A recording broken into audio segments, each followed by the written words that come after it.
ডোমকল বিধানসভার 11 নম্বর অঞ্চল মধুরকুলে কংগ্রেস শিবিরে বড়সড় ভাঙন। প্রাক্তন প্রধানের স্বামী ও বর্তমান বিরোধী দলনেতা সহ প্রায় 60 জন কংগ্রেস কর্মী আজ যোগ দিলেন তৃণমূল কংগ্রেসে।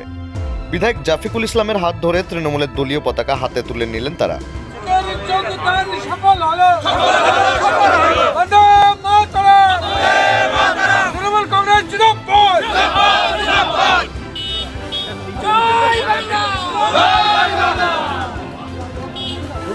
এদিন ডোমকলের বিধায়ক জাফিকুল ইসলামের উপস্থিতিতে আনুষ্ঠানিকভাবে তৃণমূলে যোগ দিলেন আলমগীর হোসেন সহ প্রায় 60 জন কর্মী।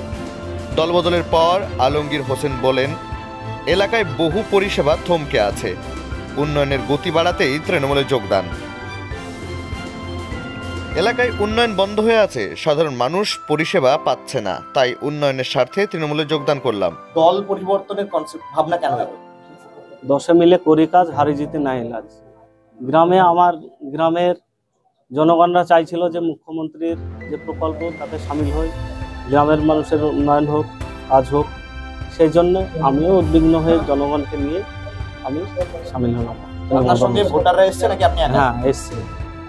আগামী দিনে আপনার এলাকা থেকে তৃণমূলের ভোট বক্স কি ভারী হবে আপনার এই যোগদানে? ইনশাল্লাহ একদম হবে, 100%। বিধায়ক জাফিকুল ইসলাম বলেন, মুখ্যমন্ত্রী মমতা বন্দ্যোপাধ্যায়ের নেতৃত্বে রাজ্যে উন্নয়ন চলছে, আর তাতেই অনুপ্রাণিত হয়ে কংগ্রেস ছেড়ে তৃণমূলে আসছেন সকলে। মানুষ মমতা ব্যানার্জির যে উন্নয়ন এবং যে অসংখ্য প্রকল্প, মানুষের যে আমরা কাজ করতে পারছি, মানুষ আসছে মমতা ব্যানার্জির যে উন্নয়ন, মমতা ব্যানার্জির যে কর্মপ্রকল্প, অভিষেক ব্যানার্জির যে নেতৃত্ব, সেটা দেখে। তৃণমূলের উন্নয়নমূলক কাজ দেখে মানুষ আমাদের দলে আসছেন, আগামী দিনে আরও অনেকেই যোগ দেবেন। মানুষ মমতা ব্যানার্জির যে উন্নয়ন এবং যে অসংখ্য প্রকল্প, মানুষের যে আমরা কাজ করতে পারছি, তৃণমূল কংগ্রেস থেকে যারা আমরা নির্বাচিত প্রতিনিধি বা সাংগঠনিক দায়িত্বে যারা আছি, তারা যেভাবে মানুষের কল্যাণে কাজ করতে পারছি, ইতিপূর্বে যারা কংগ্রেস সিপিএম থেকে জয়ী হয়েছিল, তারা কিন্তু সেই কাজ করতে পারছে।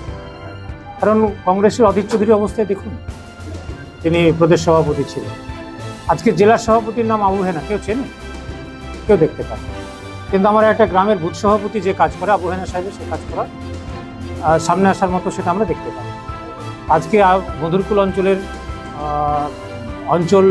যে পঞ্চায়েতের দলনেতা ছিল ছোট ভাই সেলিম, সে অনেক দিন থেকেই তৃণমূলে আসবার কথা বলছিল।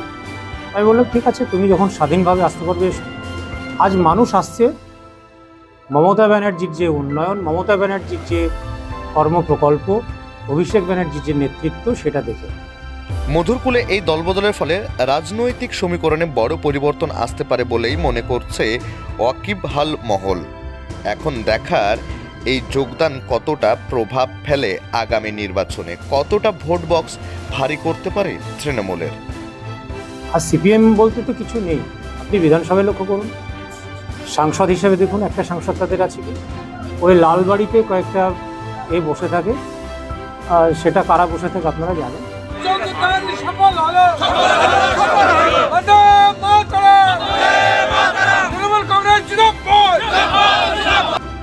মুর্শিদাবাদের ডোমকল থেকে ক্যামেরায় রুবেল শেখের সঙ্গে রফিকুল ইসলামের রিপোর্ট, টিভিএন।